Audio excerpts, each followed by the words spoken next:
যুগ যুগ ধরে এত বেশি ষড়যন্ত্রের শিকার হয়েছি, যার ফলে কৃষকদের সম্মান ধূলিসাৎ করার চেষ্টা চলেছে। আমরা একটা ট্র্যাপে পড়ে যাচ্ছি। আমরা প্রথমে বাজার ব্যবস্থা ভেঙে দিব, আবার সেই ইচ্ছা মতন এসে চাঁদাবাজের মতন এসে দপ করে কাঁটা ঢুকায় ধান নিয়ে চলে যাচ্ছে। আমরা কোনো কথা বলতে পারছি না। সিস্টেমটা এমন ভাবে করে উঠেছে, আপনি দালাল হয়ে উঠবেন। আমরা বাজার থেকে বিষ কিনে খাচ্ছি, বিষ। বিএডিসি যা করতেছে, ওদের সবাইকে সাসপেন্ড করা উচিত। পুরো বিএডিসির সমস্ত কর্মকর্তাকে বাদ দিয়ে আবার নতুন ভাবে টিম সাজানো উচিত। আমরা আবার নতুন করে সাজাবো আমাদের সমাজ ব্যবস্থা, কিন্তু সিস্টেমের কাছে আমরা বন্দী। এই সিস্টেম অবশ্যই আমরা ভেঙে ফেলবো। বর্তমান ঝিনাইদহ কৃষি সম্প্রসারণ অধিদপ্তরের যারা নেতৃত্ব আছে, যারা অফিসার আছে, ম্যাক্সিমামই ভালো। তো এদের যে কীর্তিকলাপ যদি আপনি শোনেন, এই সিনিয়র অফিসাররা, সচিবরা, এদের সঙ্গভঙ্গ কি করে। আমি নিজে একজন কৃষক এবং কৃষি পণ্য সাপ্লাই চেইন সরবরাহের মাঝে কাজ করছি। পৃথিবীর উন্নত দেশগুলো উন্নত হওয়ার প্রধান কারণ হলো তার কৃষি সেক্টর। শুধুমাত্র ইউরোপ সহ কয়েকটা দেশ তাদের শিল্প বিপ্লব ঘটায়, তারও জ্বালানি হিসেবে কাজ করে কৃষি সেক্টর। শিল্প বিপ্লব ঘটার অন্যতম একটা কারণ তাদের সমাজের উন্নত কৃষি। আমাদের কয়েকটা কমন সমস্যা আছে। যুগ যুগ ধরে এত বেশি ষড়যন্ত্রের শিকার হয়েছি, যার ফলে কৃষকদের সম্মান ধূলিসাৎ করার চেষ্টা চলেছে। এখন কৃষকরা চাইলেও আগের মতন ফাংশন করতে পারে না। একজন কৃষক কাজ করবে 8 ঘন্টা, 10 ঘন্টা, 6 ঘন্টা, কিন্তু আমরা সেই ভোরবেলা থেকে শুরু করি, রাত 12টা অবধি অনেকে কাজ করে। অনেক মানুষকে দেখেছি রাতের মাঝরাতে উঠে গরু ঘাস দিতে যায়, ভোরবেলা উঠে রাত 9টা পর্যন্ত কাজ করেছে, আবার মাঝরাতে গরু খাবার দেয়। এত বেশি ক্লান্ত হয়ে যায়। এর কারণটা কি? এত পরিশ্রম করছি তবু আমাদের দিনটা ভালো কাটছে না কেন? এর কারণ কিন্তু আমরা না, এর কারণ সিস্টেম। টোটাল যে সিস্টেমটা তৈরি হয়েছে যুগ যুগ ধরে, এই সিস্টেমটার একটা পুনর্গঠন করতে হবে আমাদের। এর জন্য আমাদের ঐক্যবদ্ধ হতে হবে, আমাদের বাজার ব্যবস্থাপনা ঠিক করতে হবে।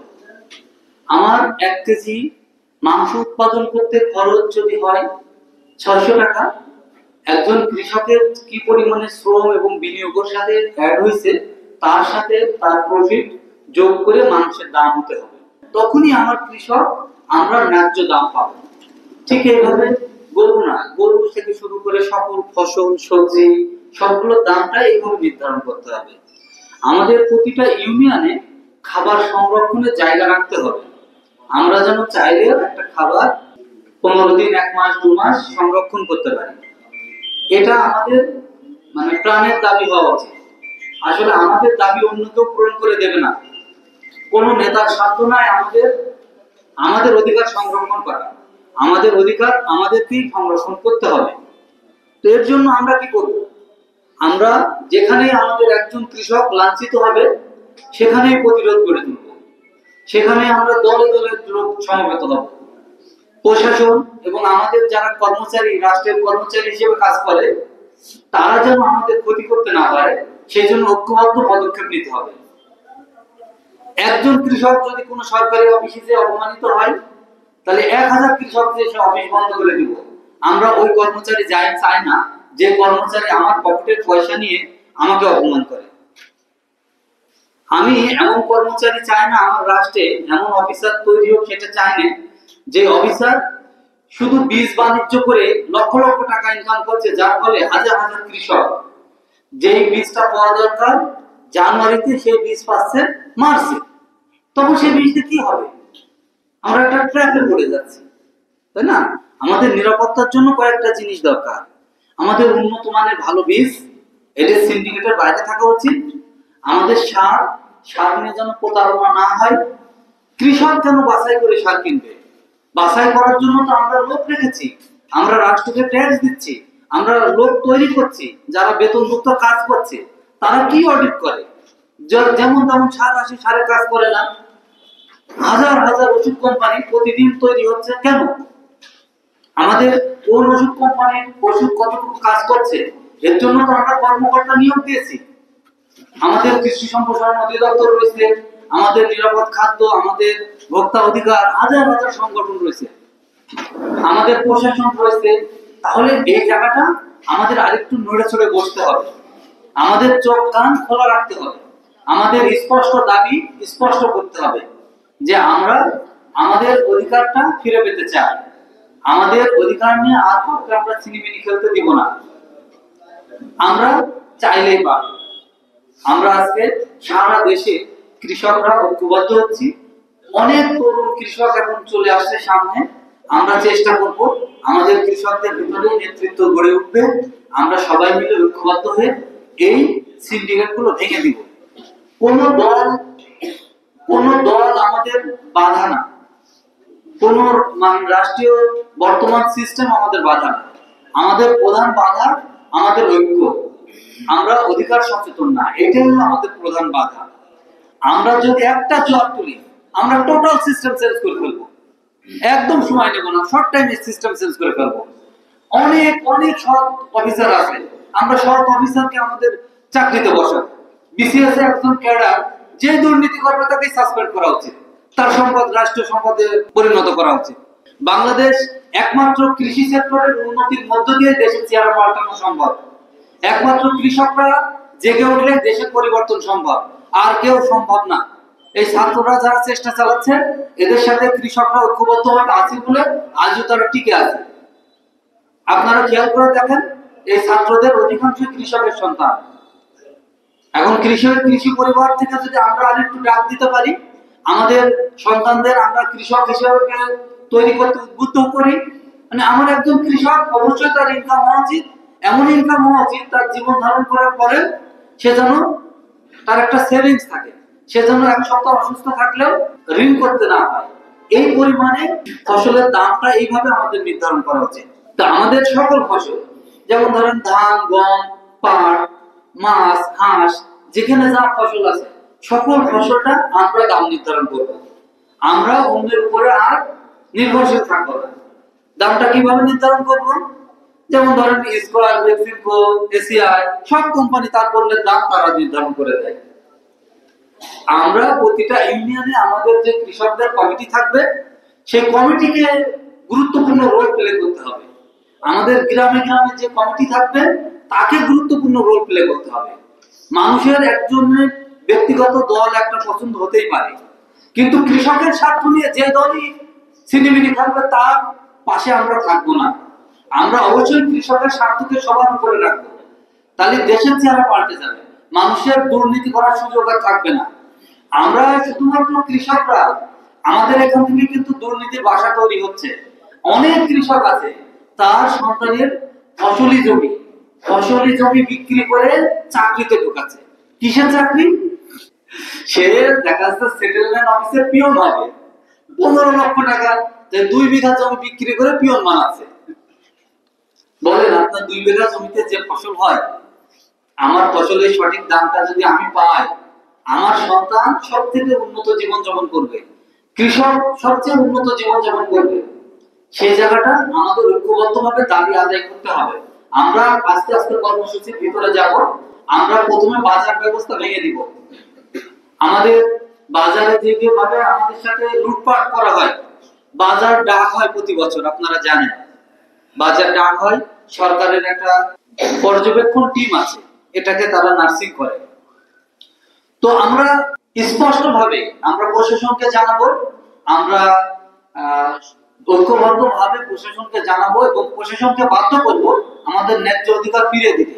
কোনো বাজারে কোনো সুইপার, কোনো কৃষকের মাল ইচ্ছা মতো নিতে পারবে না। সুইপারকে বেতন দেওয়া হোক প্রয়োজনে, সে যেন উন্নত জীবন যাপন করতে পারে সার্ভিস দিয়ে, হ্যাঁ, সেই মতন তাকে বেতন নির্ধারণ করা হোক, অথবা বাজার কমিটি তার পয়সা দিয়ে তার বেতন দিক। একজন সুইপার, ঝাড়ুদার যিনি কাজ করেন, সেও সম্মানের আমাদের কাছে, আমরা তাকেও সম্মান করি, তার জীবনযাপনটাও যেন সুন্দর থাকে সেটাও চাই। কিন্তু আমার বাজারে যখন আমি ধান নিয়ে যাচ্ছি, দেখছি আমার জায়গাটা নোংরা রয়েছে, আবার সে ইচ্ছা মতন এসে চাঁদাবাজের মতন এসে দপ করে মানে কাঁটা ঢুকায় ধান নিয়ে চলে যাচ্ছে, আমরা কোনো কথা বলতে পারছি না, অসহায়ের মতন দাঁড়িয়ে থাকছি। কেন ভাই? এই সিস্টেমকে আমরা মেনে নেব? মেনে নেওয়া উচিত? আমাদের ফসলের সঠিক দামটা যদি পাই, তাহলে আমরা সবচেয়ে উন্নত জীবনযাপন করতে পারবো। আমাদের ফসল পৃথিবীর বিভিন্ন দেশে এটা রপ্তানি হবে। কিন্তু কি করতে হবে? আমাদের গুড এগ্রিকালচার প্র্যাকটিস করতে হবে। যেমন একজন জাপানি কৃষকের মুখের কথাই যথেষ্ট। একজন জাপানি মানুষ যেভাবে কথা বলে তার মুখের কথাই যথেষ্ট। আমাদের বাঙালিদের ভিতরে অনেক মানুষ আছে, সে মুখে একবার বলেছে যে যা তোর ওই 2 বিঘা দিয়ে দিলাম, 2 বিঘা জমি একজনকে দান করে দিল, মুখের কথায় দান করে দিয়েছে। অনেক মানুষ আছে এখনো তার মুখের কথাই দলিল। তাহলে আমাদের ক্যারেক্টারটা ওই জায়গায় নিয়ে যেতে হবে। আমাদের ভালো কাজের চর্চাগুলো এইভাবে করতে হবে। আমাদের কৃষক যারা আছে একটু এলোমেলো জীবনযাপন করে, একটু গোলযোগ করে, তার কারণ আছে। তার কারণ হলো আমাদের সিস্টেম এমন ভাবে গড়ে উঠেছে, আমরা ফসল বিক্রি করে আমরা যদি অন্যের জমিতেও শ্রম দিই, তারপরেও এই পরিমাণে পয়সা পাই না যে পয়সা দিয়ে উন্নত জীবনযাপন করা সম্ভব। মানে সিস্টেমটা এমন ভাবে গড়ে উঠেছে, আপনি দালাল হয়ে উঠবেন, আপনি চাটুকার হয়ে উঠবেন, আমি চাটুকার হয়ে উঠবো, এমন ভাবে সিস্টেম গড়ে উঠেছে। মানে আমি যত বেশি এলোমেলো কথা বলবো, আমি যত বেশি 2-4 জনের পেছনে তেল মেরে বেড়াবো, আমার যেন সময়টা একটু ভালো কাটবে, সবাই একটু গ্রহণযোগ্যতা বেশি দেবে। কিন্তু আমাদের সমাজ তো এমন ছিল না।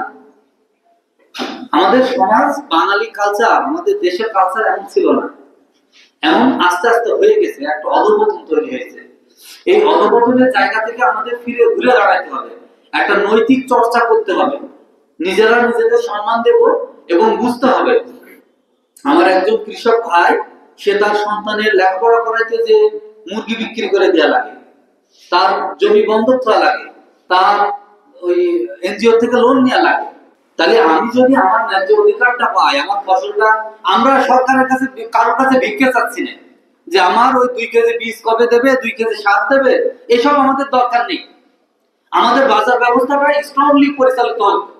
আমার ধান উৎপাদন যদি 50 টাকা হয়, আমার একজন কৃষক কয় মণ ধান উৎপাদন করতে পারে, তার জীবনযাপনের জন্য, উন্নত জীবনযাপনের জন্য কয় টাকা প্রয়োজন হয়, সেই পরিমাণে প্রফিট অ্যাড করে আমরা 60 টাকা করে বিক্রি করব। চাতাল সিন্ডিকেটের কাছে আমরা বন্দী থাকবো না। দলীয় লুটপাটকারী কয়েকজন মানুষের কাছে আমরা বন্দী থাকবো না। আমাদের দেশের 70% প্লাস কৃষক এখনো সক্রিয়ভাবে কাজ করে, আর 50% প্লাস তো একদম মানে জান প্রাণ দিয়ে ওর ভিতরেই আছে, এবং তারা এখানে সুইচ করারও অপশন নেই তাদের হাতে। মানে একজন তো জব সুইচ করে, ভালো না লাগলে একটা কাজ চেঞ্জ করে আর একটা কাজ করে। আর আমাদেরও ভালো না লাগলে কি করি? আমরা ভালো না লাগলে অন্যের জমিতে বর্গা দিতে হবে। আমার জমি বেচে দিলাম, বেচে দিয়ে কি করবো? আমার তো অন্য কাজ নাই, আমি তো অন্য কিছু জানি না, তাহলে অন্যের জমিতে বর্গা দিতে হবে, অথবা শহরে যে কোনো প্রতিষ্ঠানে চাকরি করতে হবে, পিয়নের চাকরি বা এই ধরনের। এতেও জীবনযাপনটা ভালো চলে না। আমরা বাজার থেকে বিষ কিনে খাচ্ছি, বিষ। এই বিষ ব্যবহার এবং বিষ মার্কেটে ঢোকা, এই প্রতিটা জায়গায় আমরা আরো দক্ষ কর্মচারী রাখবো। আমরা কৃষি ডিপার্টমেন্টকে ঢেলে সাজাবো, কৃষি অধিদপ্তরকে ঢেলে সাজাবো। আমাদের এখানে যারা সার্ভিসে থাকবে, যারা সৎভাবে সার্ভিস দিবে, তারা সর্বোচ্চ সম্মানের যোগ্য হবে। আমরা ওই সমস্ত অফিসারদেরকে সর্বোচ্চ সম্মান করব যারা এই কৃষি ক্ষেত্রকে উন্নত করার জন্য কাজ করবে, সৎ জীবনযাপন করবে, সততার সাথে কাজ করবে। আমরা তাদের গাড়ি বাড়ি সবকিছু হোক, সেটা আমরা চাই, কিন্তু এটা চাইনি যে কৃষকের অধিকার তারা লুটপাট করুক। বিএডিসি আপনারা জানেন, এই মানে বিএডিসি যা করতেছে, ওদের সবাইকে সাসপেন্ড করা উচিত। পুরো বিএডিসির সমস্ত কর্মকর্তাকে বাদ দিয়ে আবার নতুন ভাবে টিম সাজানো উচিত। বিএডিসির অনেক কর্মকর্তা কর্মচারী, অনেক ভালো মানুষ আছে, কিন্তু 2-4 জনের জন্য এই বিএডিসি কে আর টিকে রাখা উচিত না। এখন সরকার মানে কি? সরকার হলো আমাদের সেবক, আমাদের সেবা করার জন্য একজন সরকার আসবে। ধরেন বিএনপি, জামাত বা অন্যান্য দল বা আওয়ামী লীগ, যেই হোক, বা এই যে উপদেষ্টা পরিষদ যখন যারা আছে, তত্ত্বাবধায়ক সরকার যে আসুক না কেন, তারা কিন্তু আমাদের সেবক, আমাদের সেবা করার জন্য আসছে। তাহলে আমরা কোন সেবায় খুশি হচ্ছি সেটা তো আমাদের তুলে ধরতে হবে। আমাদের তুলে ধরার জন্য ঐক্যবদ্ধ হতে হবে। যখন ডাক দেবো প্রতিটা ইউনিয়ন গ্রাম থেকে আমরা পুরো শহর আটকাই ফেলবো, কাউকে আর অন্যায় করতে দিব না। আমরা আবার নতুন করে সাজাবো আমাদের সমাজ ব্যবস্থা, আমাদের মতন করে সাজাবো, যে সমাজে ন্যায় থাকবে, যে সমাজে সবাই সবার সঠিক অধিকার পাবে। কি আমরা চাইনি এমন সমাজ? আমাদের সন্তান, আমাদের একজন কৃষক, সে ঘুষ খায়, লুটপাট করে, অন্য দেশের সাথে কোনো ষড়যন্ত্র করে, কোন গোয়েন্দা সংস্থার হয়ে অপকর্ম করে, ব্যাংক ডাকাতি করে না। তাহলে এরা সর্বোচ্চ সম্মান পাওয়ার যোগ্য। এরা যদি একটুখানি অসম্মানিত হয়, তাহলে আমরা এটা কোনোভাবে বরদাস্ত করবো না। কি আপনারা ঐক্যবদ্ধ আছেন তো? আপনারা ঐক্যবদ্ধ আছেন, আমরা ঐক্যবদ্ধ হচ্ছি সবাই মিলে। আমরা যখন একসাথে প্রতিটা গ্রাম থেকে কাজ করতে পারবো, আমরা ইনশাআল্লাহ সারা দেশে যেভাবে কাজ শুরু করেছি, আশা করি 2 বছরের ভিতরে প্রতিটা গ্রামে আমাদের লোকবল, সচেতন লোকবল আমরা তৈরি করব। বাংলাদেশী সব মানুষই আমরা আপন মানুষ, একজন আরেকজনের ভাই, আত্মীয়, প্রতিবেশী, সবাই সম্মান পাওয়ার যোগ্য। তুচ্ছ ঘটনা নিয়ে নিজেদের ভিতরে আমরা গন্ডগোল করব না। আমাদের কয়েকটা বিষয়ে সচেতন হতে হবে, আর ঠেলাঠেলি করব না। এক হাত আলী আমাদের খুব বেশি খাবার জোগাড় করে না। আপনি প্রতিবার আল কাটার সময় 2 আঙ্গুল করে সরাই দেবেন আরেক দিকে, এই মানসিকতা থেকে আমাদের সরে আসতে হবে। আমাদের ফসলের ন্যায্য অধিকার যদি আমরা পাই, আমরা সবচেয়ে উন্নত জীবন যাপন করব। আমাদের একজন কৃষকও 8 ঘন্টার বেশি ডিউটি করবে না। 8 ঘন্টা ডিউটি করবে, তবুও সে উন্নত জীবন যাপন করতে পারবে। আপনি জাপানের কোনো কৃষক নাই যার একটা গাড়ি নাই, যার জীবন যেমন উন্নত নাই। তো জাপানের থেকে 1000 গুণ আমাদের মাটি উর্বর, 1000 গুণ উর্বর। আমাদের দেশের মানুষ কম পরিশ্রমী না, প্রচুর পরিশ্রমী, প্রচুর। কিন্তু সিস্টেমের কাছে আমরা বন্দী। তাহলে এই সিস্টেমকে আর রাখা যাবে? এই সিস্টেম অবশ্যই আমরা ভেঙে ফেলবো, নতুন সিস্টেম তৈরি করব। মূল কাজটা হলো ওই জায়গায় কৃষক যারা আছি গ্রামে, আমাদের ছোটখাটো গোলযোগ যা তৈরি হয়েছে, এই গোলযোগ গুলো কিন্তু কৃত্রিম সংকটের কারণে আমরা মৌলিক জায়গা থেকে পিছিয়ে যাই। একটু খেয়াল করেন, মৌলিক জায়গায় আমাদের হাত দিতে হবে। আমি যদি কোনো জমিতে বর্গাও দিই, তবু আমার 1000 টাকা অন্তত হাজিরা হওয়া উচিত। বর্তমান বাজার ব্যবস্থায় যেভাবে ফসলের দাম, খাবারের দাম, আমার সন্তানের লেখাপড়া আছে, আমার নিজের জীবন ধারণ আছে, আমার বিনোদন আছে, আমি যদি 6 ঘন্টা ডিউটি দিই, আমার 1000 টাকা, মিনিমাম 1000 টাকা আমার কি হওয়া উচিত? হাজিরা হওয়া উচিত। আমার কৃষকের মিনিমাম 50,000 টাকা ইনকাম হওয়া উচিত, এবং সেটা সম্ভব। আপনারা জেনে অবাক হবেন, আমেরিকাতে 1 কেজি বেগুনের দাম 1500 টাকা। বাংলাদেশে 1 কেজি বেগুনের দাম কত? ভাই তো বেগুন চাষ করেছেন, কত? এখন 35 থেকে 40 টাকা। তো এখন যদি আমরা 1 কেজি বেগুন রপ্তানি করতে পারি 800 টাকায়, তাহলে আমাদের টাকার অভাব থাকবে? আর থাকবে? উন্নত দেশগুলো ভালো খাবার পায় না, আর আমরা সিন্ডিকেটের কাছে বন্দী হয়ে লাঞ্ছিত হচ্ছি। আমাদের ওষুধ, বিষ, এই বিষ ব্যবহারের ক্ষেত্রে একটু সচেতন হতে হবে, বিষের ব্যবহার। এবং আমরা এই সিস্টেম যখন ভেঙে দিব, আমরা এমন অডিট টিম তৈরি করব যেন কোনো ওষুধ কোম্পানি চাইলেই স্বেচ্ছাচারিতা না করতে পারে। একটা ওষুধ ট্রায়াল দেবে একাধিকবার, ট্রায়াল দেওয়ার পরে সেটা ওষুধকে আমরা পাস করাবো যে না, এই ওষুধ এখন আমাদের চাষিরা ট্রায়াল পেয়েছে, এই ওষুধে আমাদের আর ক্ষতি করবে না। ওষুধ বিক্রি করবে সর্বোচ্চ শিক্ষিত মানুষ, যার তার ওষুধের লাইসেন্স দেওয়া যাবে না। প্রয়োজনে আমরা আমাদের আবার নতুন একটা ডিপার্টমেন্ট তৈরি করব, সরকারি ডিপার্টমেন্ট একটা তৈরি করব। সেখানে আমরা দক্ষ লোক নিয়োগ দিব, যারা গ্রামে দোকানদারি করবে, একটা করে দোকান দিয়ে দিব। আমাদের কৃষকরা গেলে তার জন্য কি ফসল উৎপাদন করছে, সেই ফসলের উপযোগী ওষুধটা সে দিতে পারে। আমাদের কোনো সমস্যা আছে নাকি? তাহলে আমরা প্রয়োজনে এই ওষুধের বিষ ব্যবহারটা যেন আরো সুন্দর মতন করা যায়, বিষের ব্যবহারটা যেন নিয়ন্ত্রিত করা যায়। আমাদের দেশ কৃষি সেক্টর উন্নত মানের, আমরা একটা সময় সারা পৃথিবীর নেতৃত্ব দিব। সারা পৃথিবী চিন্তা করেন কতটা বিশৃঙ্খলার ভিতরে রয়েছে, যে কোনো সময় বিশ্বযুদ্ধ বেঁধে যেতে পারে। চিন্তা করা যায় যে পরিমাণে অস্ত্র, পৃথিবীকে কয়েকবার ধ্বংস করে ফেলা যাবে। তাহলে এটাকে সহ্য করা যায়? এটা সহ্য করা উচিত না। বিভিন্ন উন্নত দেশের অল্প কিছু স্বার্থান্বেষী মানুষ এই কাজগুলো করতেছে। আমি বিশ্বাস করি বাংলাদেশ থেকে নেতৃত্ব বের হবে, যারা এই অস্ত্রকে নিষ্ক্রিয় করে দিবে, এই সারা পৃথিবীর সিস্টেমকে আবার নতুন করে সাজাবে। যে পৃথিবী হবে আরো উন্নত, মানুষের জন্যই, সভ্যতার জন্য, যে পৃথিবীর সিস্টেম কাজ করবে সভ্যতাকে আরো এগিয়ে নিয়ে যাওয়ার জন্য। পৃথিবীর মানুষ প্রতি মাসে প্রতিটা গ্রাম থেকে লোক মঙ্গল ঘুরে ঘুরতে যেতে পারে, বিনোদন করতে পারে, আরো জীবনটাকে সুন্দরভাবে উপভোগ করতে পারে, যার যার ধর্ম আরো নিশ্চিন্তে সে পালন করতে পারে। শুধুমাত্র সিস্টেম, এই সিস্টেম আমাদেরকে ভেঙে ফেলে আবার নতুন করে সাজাতে হবে। আমি নিজে রাসেল গ্লোবাল লিমিটেডের ম্যানেজিং ডিরেক্টর হিসেবে দায়িত্ব পালন করছি। বর্তমান খেজুরের গুড় রপ্তানি করার জন্য একটা চেষ্টা চালাচ্ছি। এবছর 250 গাছিকে নিয়ে আমরা ট্রেনিং করিয়েছি এবং সেই গাছিগুলো আগে যে দামে গুড় বিক্রি করতো তার থেকে একটু বেশি দামে বিক্রি করার সুযোগ পেয়েছে। আমরা যদি এই গুড়টাকে দেশের বাইরে সফলভাবে রপ্তানি করতে সফল হই, তাহলে আশা করি আমাদের গাছিরা আরো অনেক বেশি পয়সা পাবে। এবং এবছরই যারা এই গাছ কাটার সাথে যুক্ত আছে 25,000 টাকার নিচে কারোর ইনকাম নেই। তো খেজুর গাছ আমি চাচ্ছি যে বাংলাদেশের প্রতিটা গ্রামে রাস্তার ধারে অন্তত যদি গাছগুলো লাগাই দেওয়া যায় একটা বড় অর্থকারী ফসল হবে। আমি নিজে এবার নিয়ত করেছি 20 লক্ষ খেজুর গাছ আমি 3 জেলাতে লাগানোর জন্য চেষ্টা চালাবো। ঝিনাইদহ, চুয়াডাঙ্গা এবং যশোর, এই 3 জেলাতে 20 লক্ষ খেজুর গাছ লাগানোর চেষ্টা চালাবো। আর আপনাদের কৃষি পণ্য, আমরা যেভাবে কৃষি নিয়ে কাজ করছি, কৃষি পণ্যকে কিভাবে পৃথিবীর সকল দেশে আমরা রপ্তানি করতে পারি, যে সমস্ত দেশের ফসলের অভাব এবং ফসলের দাম বেশি। ধরেন আমরা যদি 1000 টাকায় বেগুন খায় আমেরিকানদের, স্বাস্থ্যসম্মত বেগুন, ওরা আরো উৎপাদন করবে এত কষ্ট করে? জাপানে কত কষ্ট করে কৃষি কাজ করে আপনারা অবাক হয়ে যাবেন দেখলে, একদম আশ্চর্য হয়ে যাবেন। জাপানিরা মানে তারা বিভিন্ন প্ল্যান্ট তৈরি করে, ঘরের ভিতরে 2 তলা 3 তলা করে ফসল উৎপাদন করছে। কেন?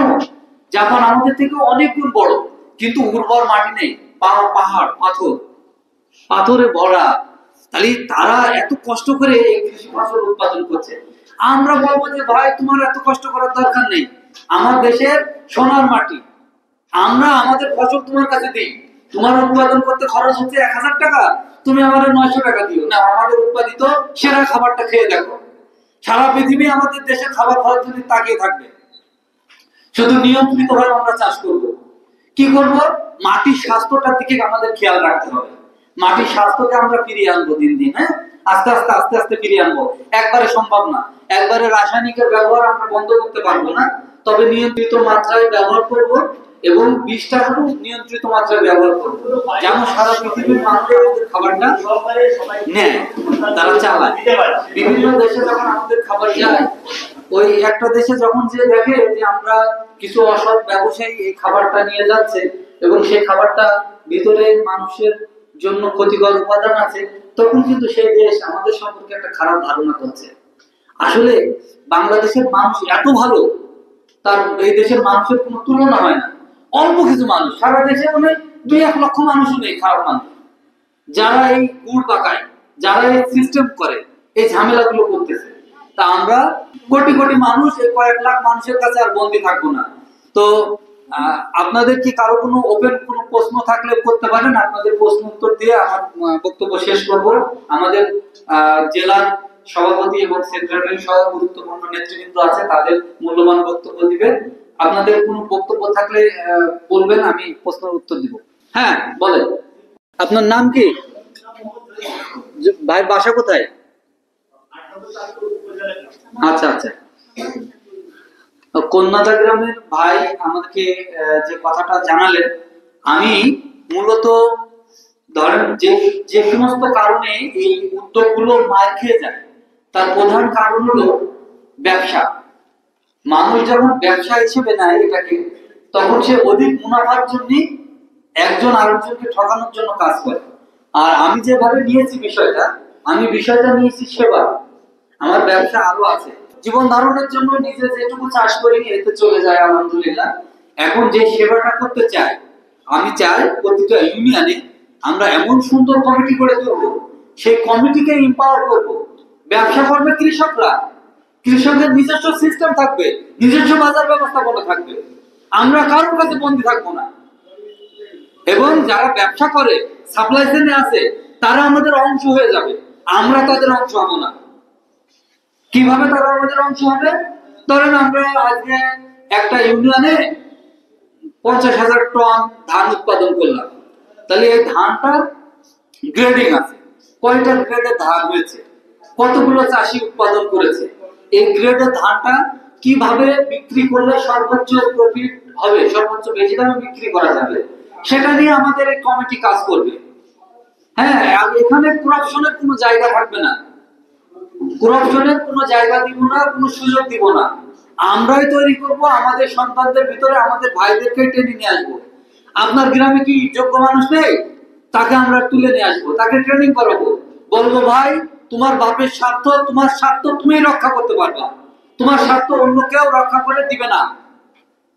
কি দেয় অন্য কেউ কারণ স্বার্থ রক্ষা করে? তাহলে আমার সন্তান আমার স্বার্থ রক্ষা করবে, আমার ভাই আমার স্বার্থ রক্ষা করবে। যখনই আমরা অন্যের কাছে আমাদের স্বার্থ রক্ষার দায়িত্ব দিচ্ছি, তখনই আমরা মার খাচ্ছি। সবাই এসি ঘরের ভিতরে বসে ঘুরে বেড়াচ্ছে, বিদেশে ভ্রমণ করতে যাচ্ছে, আমাদের টাকা নিয়ে খিচুড়ি রান্না শিখতে যাচ্ছে। আপনারা যদি মানে এই কীর্তিকলাপ শোনেন, এই সরকারি কর্মকর্তাদের যারা আছে, কিছু কর্মকর্তা আছে খুবই ভালো। বর্তমান ঝিনাইদহ কৃষি সম্প্রসারণ অধিদপ্তরের যারা নেতৃত্ব আছে, যারা অফিসার আছে, ম্যাক্সিমামই ভালো, ম্যাক্সিমাম ভালো মানুষ এনারা। তো এইভাবে সারা দেশে অনেক অফিসার আছে, তারা খুবই ভালো, কিন্তু তারপরেও সিস্টেমের কাছে এরাও বন্দী, এদেরও কিছু করার নেই। তো এদের যে কীর্তিকলাপ যদি আপনি শোনেন, এই সিনিয়র অফিসাররা, সচিবরা, এদের সঙ্গভঙ্গ কি করে, যে থুতু ফেলবে আমাদের দেশের মানুষ এদের কীর্তিকলাপ যদি জানতে পারে, ঘৃণা করে ওদের কথা মনে পড়লে। চিন্তা করেন, 1 কেজি লবণের দাম ধরে 5,000 টাকা, লুটপাট কিভাবে চলছে আমাদের নিয়ে, সিনেমিনি খেলা চলছে। তাহলে আমরা ঐক্যবদ্ধ হয়ে আমাদের অধিকার আমরা রক্ষা করব। আশা করি মানে আমাদের, আপনারা কি ক্লিয়ার এই বিষয়টা, যে আমাদের অধিকার অন্য কেউ রক্ষা করবে না, আমাদের অধিকার আমরাই রক্ষা করব। তো যারা ধৈর্য ধরে শুনলেন, আমাদের সহকর্মী, আমিও কৃষক, আমিও নিজেও কৃষি কাজ করি, সরাসরি কৃষি কাজ করি আমি নিজে। তো আপনাদের সবার ঐক্যের ডাক দিয়ে আমার বক্তব্য শেষ করছি। আমার নেতৃবৃন্দ এখন গুরুত্বপূর্ণ আলোচনা রাখবে। সবাইকে অনেক ধন্যবাদ। কৃষক সংগঠন দীর্ঘজীবী হোক, নিশ্চয় সেই দিন আর খুব দূরে নয়, আগামী 2-3 বছরের ভিতরে আমরা সিস্টেমকে নতুন করে ঢেলে সাজাবো। সবাইকে ধন্যবাদ।